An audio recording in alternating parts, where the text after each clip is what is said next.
Iran ఇప్పుడు Israel కోసం పనిచేస్తున్నటువంటి తన దేశంలోని గూఢచారులని ఉరివేసే కార్యక్రమం చేపట్టింది.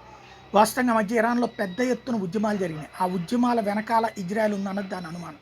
ఎందుకు జరిగినాయి ఉద్యమాలు అంటే ఏదైతే బురకాకి సంబంధించినటువంటి అంశంలో హిజాబ్ విషయంలో తలెత్తినటువంటి వాదం. బట్ దాని వెనకాల విదేశీ శక్తులు ఉన్నాయని చెప్పినటువంటి ఇరాన్ అప్పట్లో కొంతమందిని గుర్తీసింది, ఉద్యమకారులను కూడా చంపేసింది, నోళ్లలో తుపాకులు పెట్టి కాల్చేసింది. ఇప్పుడు వచ్చేటప్పటికి ఇజ్రాయెల్ హమాస్ వార్ నడుస్తున్నటువంటి సందర్భంలో ఇరాన్ దగ్గర నుండి ఆయుధాలు ఏమేమి హమాస్ తీవ్రవాదులకు వెళ్తున్నాయి, ఏ ఏ రూట్లో వెళ్తున్నాయి, ఇట్లాంటి వాటిని ఇజ్రాయెల్కి సమాచారం అందిస్తూ ఉన్నారు. అట్లాగే ఇరాన్లో ఈ ఆయుధాలను ఎక్కడ స్టోర్ చేశారన్నది ఇజ్రాయెల్కి సమాచారం.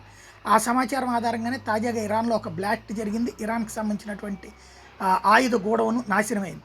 దీనికి కారణం అన్నటువంటి ఒక వ్యక్తిని ఐడెంటిఫై చేసినటువంటి ఇరాన్ వెంటనే ఉరి తీసేయడం అన్నటువంటి ఇప్పుడు కలకలం రేపుతోంది.